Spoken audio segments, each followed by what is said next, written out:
Hello students, welcome to the channel. This is Anupam. आज हम पढ़ेंगे chapter 2 is matter around us pure.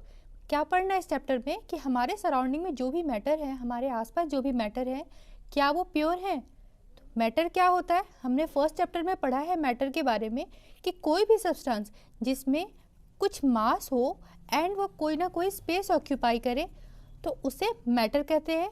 इसको हमने और अच्छे से समझा था कि अगर किसी चीज़ को हम फील कर सकते हैं, टच कर सकते हैं या फिर होल्ड कर सकते हैं, स्मेल कर सकते हैं, देख सकते हैं, तो उन सारी चीज़ों को मैटर कहते हैं। जैसे ये पेन एक मैटर है, दैट मीन्स इसका कुछ ना कुछ मास है एंड ये कोई ना कोई स्पेस ऑक्यूपाई कर रहा है। तो हमने पढ़ा था मैटर के बारे में और उसके स्टेट के बारे में। अब हमें यही जानना है कि वो सारे मैटर, क्या सारे मैटर प्योर है। तो प्योर क्या होता है, प्योर का क्या मतलब है। डेली लाइफ में प्योर बहुत कॉमनली यूज होता है, प्योर मिल्क। पर क्या प्योर मिल्क हमेशा प्योर होता है? साइंस के लैंग्वेज में भी ये प्योर होता है।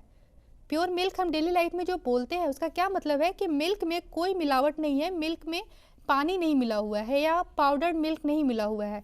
लेकिन अगर साइंस की लैंग्वेज में बात करें तो क्या प्योर मिल्क एक्चुअली प्योर है? नहीं है। क्यों? क्योंकि प्योर मिल्क किससे मिलके बना होता है? इसमें फैट होता है, इसमें प्रोटीन होता है, इसमें वाटर कंटेंट भी होता है और भी कई सारी चीज़ें होती हैं। इसलिए साइंस कहता है कि चूंकि ये अलग अलग सब्सटेंस से मिलकर बना है, इसलिए मिल्क साइंस की लैंग्वेज में प्योर नहीं होता है। जिसे हम कॉमनली बोल देते हैं ना प्योर मिल्क, वो भी साइंस की लैंग्वेज में प्योर मिल्क नहीं होता है। तो साइंस की लैंग्वेज में प्योर का क्या मतलब है? तो फॉर साइंस प्योर का मतलब है कोई सब्सटेंस अगर एक टाइप के पार्टिकल से मिलके बनता है तो उसे प्योर कहते हैं। डेफिनेशन क्या होगा इसका? A pure matter is one which contains only one kind of particle. Pure matter किसको कहेंगे? अगर वो सिर्फ एक तरह के पार्टिकल से मिलके बना हो, और ये पार्टिकल एटम्स भी हो सकते हैं और मॉलिक्यूल्स भी हो सकते हैं। हमने पढ़ा था कि कोई भी मैटर बहुत छोटे छोटे पार्टिकल से मिलके बनता है और उस पार्टिकल को मॉलिक्यूल कहते हैं या फिर मॉलिक्यूल से छोटा एटम्स कहते हैं। इसका एग्जाम्पल क्या होगा? गोल्ड। कब? अगर प्योर गोल्ड सिर्फ गोल्ड से मिलके बना है, सिर्फ AU से मिलके बना है, तो इसे क्या कहेंगे? प्योर गोल्ड कहेंगे। लेकिन प्योर गोल्ड की ज्वेलरी नहीं बनती है। प्योर गोल्ड से ज्वेलरी बनाने के लिए हम उसमें कुछ इम्प्योरिटी ऐड करते हैं और उस समय वो गोल्ड प्योर नहीं रह जाता है। वैसे ही इसका और एग्जाम्पल क्या हो जाएगा? Pure silver. और क्या होगा? वाटर भी होगा। अब आप कहोगे कि वाटर का केमिकल कंपोजिशन क्या होता है? H2O। दैट मीन्स इसमें हाइड्रोजन एंड ऑक्सीजन दोनों है। तो हाइड्रोजन और ऑक्सीजन दोनों अलग अलग एटम्स हो गए या दो अलग अलग मॉलिक्यूल्स हो गए, फिर भी ये दोनों आपस में मिलके वाटर बनाते हैं। तो फिर वाटर प्योर क्यों हुआ? क्योंकि यहाँ पर हाइड्रोजन और ऑक्सीजन का जो रेशियो है वो हमेशा फिक्स होता है, कांस्टेंट होता है। तो अगर किसी मैटर का केमिकल कंपोजिशन कांस्टेंट हो, फिक्स हो, तो उस मैटर को भी प्योर मैटर कहते हैं। और इस तरह ग्लूकोज, शुगर, सॉल्ट, ये सब भी प्योर मैटर में कंसीडर होते हैं। तो इसको हम और कैसे लिख सकते हैं? A pure matter has constant chemical composition. एक प्योर मैटर का कांस्टेंट केमिकल कंपोजिशन होता है। जैसे शुगर का केमिकल कंपोजिशन क्या होता है? इसका मॉलिक्यूलर फॉर्मूला होता है C12H22O11। That means carbon, hydrogen and oxygen का जो रेशियो है वो यही रेशियो रहेगा, 12:22:11, तभी वो शुगर बनेगा। अदरवाइज इसमें कोई भी रेशियो अगर ऊपर नीचे हो जाए तो शुगर नहीं बनेगा। इसलिए शुगर क्या है? प्योर मैटर है। दैट मीन्स अगर जैसे वाटर है, वाटर किससे मिलके बनता है? वाटर मॉलिक्यूल से बनता है। वाटर मॉलिक्यूल से बना, दैट मीन्स सारे मॉलिक्यूल एक ही टाइप के हैं, वाटर मॉलिक्यूल से ही मिलके वाटर बनता है। लेकिन इसमें अगर हम डस्ट मिक्स कर दें, डर्ट मिक्स कर दें या कोई कलर मिक्स कर दें तो क्या फिर भी ये प्योर रहेगा? नहीं रहेगा, इम्प्योर हो जाएगा। दैट मीन्स अगर एक टाइप के पार्टिकल्स मिले हुए हैं मैटर में तो उसको क्या कहते हैं? Pure matter. और एक से ज़्यादा टाइप के पार्टिकल्स मिलते हैं तो उसे कहेंगे इम्प्योर मैटर। प्योर मैटर के एग्जाम्पल में हम कुछ और भी लिख सकते हैं। प्योर मैटर, इसका एग्जाम्पल में ऑक्सीजन, कार्बन डाइऑक्साइड, और क्या लिख सकते हैं, प्योर सिल्वर, प्योर गोल्ड, ठीक है, और आयरन, वाटर, ये सारे एग्जाम्पल हम प्योर मैटर के एग्जाम्पल में दे सकते हैं। नेक्स्ट हम जानेंगे कि प्योर मैटर और इम्प्योर मैटर के बीच में डिफरेंस। दैट मीन्स मैटर कितने टाइप के हुए, 2 टाइप के। कौन कौन से, pure matter and impure matter. Pure matter किसको कहेंगे, किससे मिलके बनता है, मेड अप ऑफ, जब made up by only one type of particles. वही अगर इम्प्योर की बात करें तो ये क्या होगा, made up of more than one type of particle.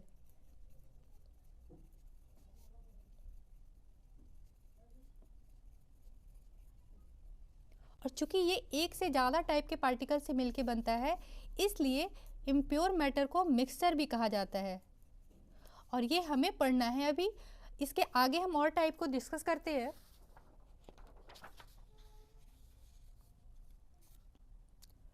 Matter कितने टाइप के होते हैं, 2 टाइप के, pure matter and impure matter. Impure matter को हम मिक्सर भी कहते हैं।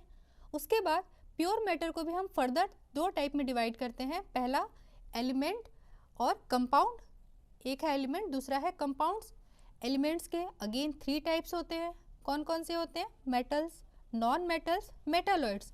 मेटल्स एंड नॉन मेटल्स तो हमें मालूम है, मेटल जिससे हम ज्वेलरी बनाते हैं, नॉन मेटल जैसे कार्बन, वैसे ही मेटालॉइड्स भी होते हैं। कंपाउंड्स को फर्दर हम 2 टाइप में डिवाइड करते हैं। पहले को बोला हमने ऑर्गेनिक कंपाउंड एंड दूसरा होता है इनऑर्गेनिक कंपाउंड। वैसे ही मिक्सर भी 2 टाइप के होते हैं, एक तो होमोजीनियस मिक्सर और दूसरा हेट्रोजीनियस मिक्सर। होमोजीनियस मिक्सर, इसका क्या एग्जांपल है, सॉल्ट एंड वाटर।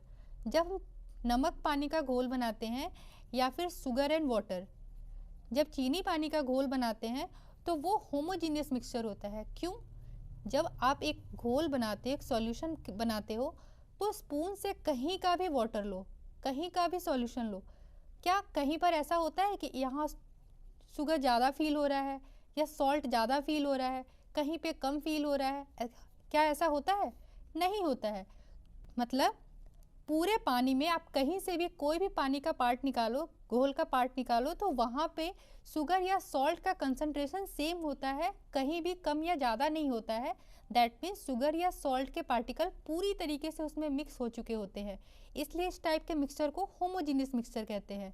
वही अगर हेट्रोजीनियस मिक्सचर को समझना हो तो पानी में, एक बकेट पानी में अगर आप सैंड डाल दो, सैंड या फिर चॉक डाल दो, तो क्या ये पूरी तरीके से मिक्स होगा, क्या हर जगह पे ये होंगे, नहीं होंगे, कहीं पे ये ज़्यादा होगा, कहीं पे ये कम होगा, इसलिए ये हेट्रोजीनियस मिक्सचर का एग्जांपल है। अगेन होमोजीनियस मिक्सचर को सॉल्यूशंस कहते हैं, घोल कहते हैं। हेट्रोजीनियस मिक्सचर ये 2 टाइप के, कौन कौन से, एक तो कोलाइड्स एंड दूसरा सस्पेंशंस। तो मिक्सचर क्या होता है, मिक्सचर को हम ऐसे समझेंगे कि a mixture contains more than one substance which are physically mixed but not combined chemically. Mixtures जिसमें एक से ज़्यादा सब्सटेंस होते हैं, पहली तो ये कंडीशन है, और दूसरी कंडीशन ये है कि मिक्सचर के पार्टिकल्स केमिकली कंबाइंड नहीं होते हैं, उन्हें हम फिजिकल प्रोसेस के थ्रू अलग कर सकते हैं। और अब हम पढ़ेंगे होमोजीनियस मिक्सचर और हेट्रोजीनियस मिक्सचर के बीच का क्या डिफरेंस है, और डिफरेंस की हेल्प से ही इन दोनों ही मिक्सचर को हम डिटेल में समझते जाएंगे। दोनों का एग्जाम्पल हमने देखा था क्या, घोल, कि जब वाटर में आप शुगर प्लस सॉल्ट मिक्स करते हो तो इसका घोल कैसा बनता है, यूनिफॉर्म घोल बनता है। यूनिफॉर्म का क्या मतलब कि हर एक पार्ट में इनका कंसंट्रेशन सेम होता है। वही अगर वाटर में सैंड मिक्स कर दे या फिर चॉक मिक्स कर दे तो कहीं पर सैंड की कंसंट्रेशन ज़्यादा होती है, कहीं कम होती है, कहीं चॉक होता है, कहीं चॉक नहीं होता है। दैट मीन्स ये इवनली मिक्स नहीं होता है। This type of mixer have uniform composition through out their mass. कहने का क्या मतलब कि इस टाइप के मिक्सर में जब भी हम कुछ मिक्स कर रहे हैं, दैट मीन्स उसका डिस्ट्रीब्यूशन इवनली होता है, मतलब पूरे मास में यूनिफॉर्म कंसंट्रेशन होता है, यूनिफॉर्म कंपोजिशन होता है। जैसे शुगर एंड सॉल्ट के सॉल्यूशन में कहीं भी शुगर एंड सॉल्ट का कंसंट्रेशन ज़्यादा कम नहीं होता है, सेम ही रहता है कहीं भी किसी भी पार्ट में।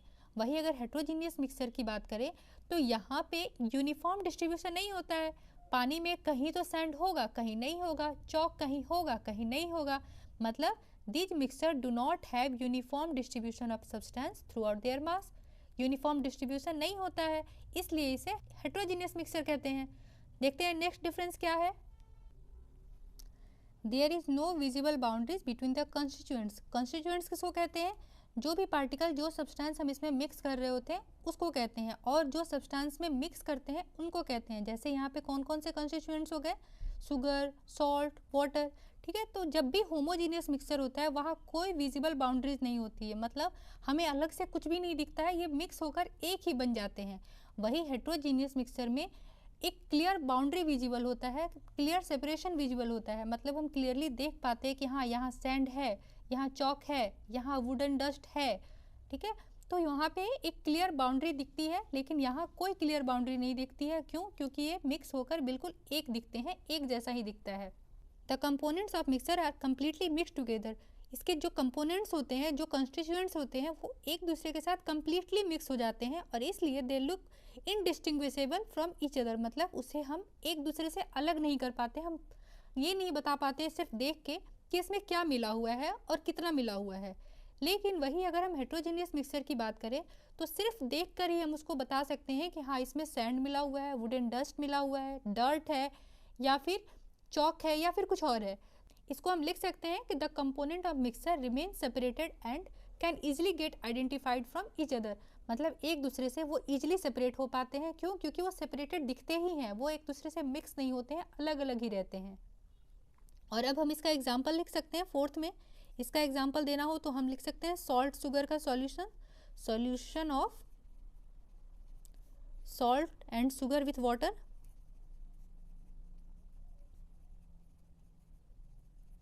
और वही इसका एग्जाम्पल देना हो तो सैंड इन वाटर, या फिर इसको ये भी लिख सकते हैं ऑयल इन वाटर। ये भी मिक्स नहीं होता है, बिल्कुल ऊपर ही रहता है। So that's all for today. मिलते हैं नेक्स्ट वीडियो में, तब तक बने रहे चैनल पर। Thank you.